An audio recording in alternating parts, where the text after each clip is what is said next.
এক লোক নিজের বৃদ্ধা মাকে ঝুড়ির উপর বসিয়ে গভীর এক জঙ্গলের মধ্যে যাচ্ছিলেন। হাঁটছে আর হাঁটছে। অনেকটা পথ যাওয়ার পর তার ছোট্ট সন্তান তাকে জিজ্ঞাসা করলো, বাবা, দাদিকে ঝুড়িতে করে কোথায় নিয়ে যাচ্ছ? বাবা বলল, তোমার দাদিকে জঙ্গলের মধ্যে রেখে আসবো।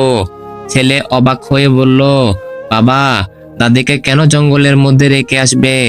বাবা বলল, তোমার দাদি বুড়ো হয়ে গেছে, কোনো কাজ করতে পারে না, শুধু খায় আর ঘুমায়, তাই সে আমাদের কোনো কাজেই আসে না।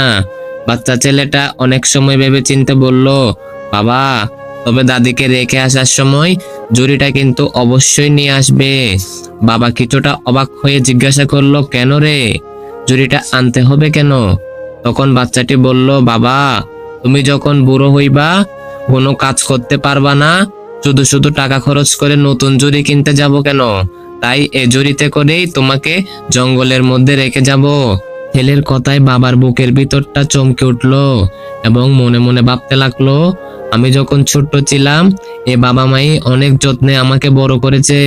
লোকটি তখন নিজের ভুল বুঝতে পেরে বৃদ্ধা মাকে বাড়িতে নিয়ে আসলো।